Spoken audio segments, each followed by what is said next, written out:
اللہ اکبر. یہ تو ہو گئی یہ والی آیت. اسی کا اگلا حصہ بھی میں آپ کو بتاؤں کہ پھر زبردست جو ہے وہ اللہ تبارک و تعالیٰ نے جواب دیا ان کی بات کا کہ لکا دستکبروا فی انفسہم عتوا کبیرا.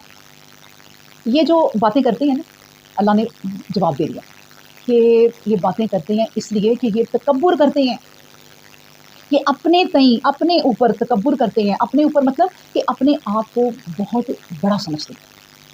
کوئی انسان تکبر کرتا ہے نا، اپنے آپ کو بہت بڑا سمجھتا ہے کہ میں ہر چیز میں ایگزیکٹ ہوں، وہ اللہ کو نہیں پسند.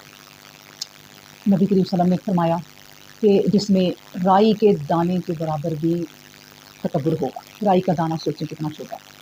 جس کے اندر رائی کے دانے کے برابر تکبر ہوگا نا تو جنت کی خوشبو بھی نہیں پائے.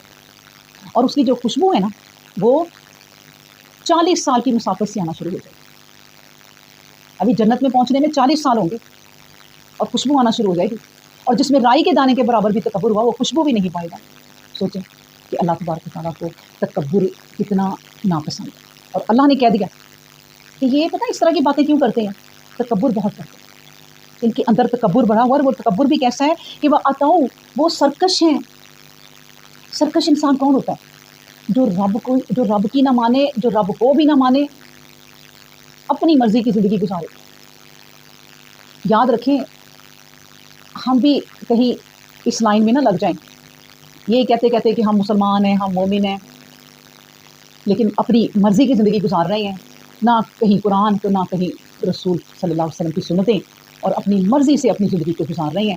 یہ بھی ایک سرکشی ہے جو آپ جانتے بھی نہیں ہیں. پتہ اس کو جان لیں کہ زندگی جو ہے نا وہ اللہ کی اطاعت میں اگر گزر رہی ہے تو پھر فرما برداری ہے، کرنا نہیں. اللہ اکبر. تو اس لیے اللہ نے کہا کہ یہ لوگ نا تکبر کرتے ہیں. اور تکبر کیوں کرتے ہیں کہ سرکش ہیں. اور سرکش بھی کیسے ہیں؟ عتوا کبیرا، بہت بڑے سرکش جن کی واپسی کا کوئی امکان نہیں. بہت دور کی گمراہی میں، یعنی اتنی گمراہی دور کی ہے کہ بس آپ پہنچیں گے نا جب تو ان پر لگامیں ڈال دی جائیں گی. 70 لگامیں ایک سرکش کو ڈالی جائیں گی اور ایک لگام کے ساتھ 70 فرشتے ہوں گے اور ان کو کھینچ کے جہنم میں لے کر جائیں گے. سوچیں. تو یہ اللہ کو تکبر نہیں پسند. تو دیکھیں وہ ہم نے جو صورت پڑھی تھی حضرت سلیمان علیہ السلام کے بارے میں، اس میں وہ یہی اپنے بیٹے کو نصیحتیں کرتے ہیں کہ بیٹا کبھی تکبر نہ کرنا. تکبر کرو گے تو کیا کر لو گے؟ یعنی نہ تم اوپر ہاتھ کر کے پہاڑوں کو چھو سکتے ہو، نہ تم زمین کو پھاڑ سکتے ہو، تو پھر کس طرح کا تکبر؟ پھر تکبر نہ کرنا.